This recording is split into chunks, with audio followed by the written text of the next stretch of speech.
রাতে বাসায় অনেকদিন বাবার বাড়ি ঘুরে গাড়ি আসলাম, করলাম এসে দিয়ে বাসার অবস্থা খুবই খারাপ। হাঁড়ি পাতিল ধুলাম যে কী রান্না করবো, ভাবলাম একটু খিচুড়ি রান্না করে শর্টকাটে হয়ে যাবে।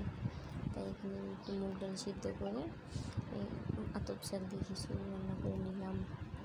তারপর 5 কেজি টমেটো নিয়ে আসছে। এখন টমেটোর দাম বেড়ে যাবে, তাহলে তো সারা বছর খেতে পারবো না। তাই টমেটোগুলোকে সবগুলো কেটে সিদ্ধ করে নিলাম, ডিম ভাজি করলাম, খিচুড়ি রান্না করলাম। তারপর সালাদ বানালাম, মুরগির মাংস রান্না করার ছিল, এটাকে গরম করলাম।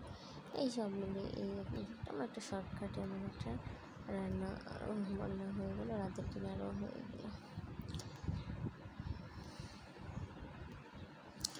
টমেটোগুলোকে ভালো করে সিদ্ধ করে নিচ্ছিলাম, বক্সে করে রেখে দেবো, কখন একটু একটু করে রান্না করে দেবো। এখানে সালাদে তৈরি, ডিম ভাজি, একটু মুরগির মাংস ছিল।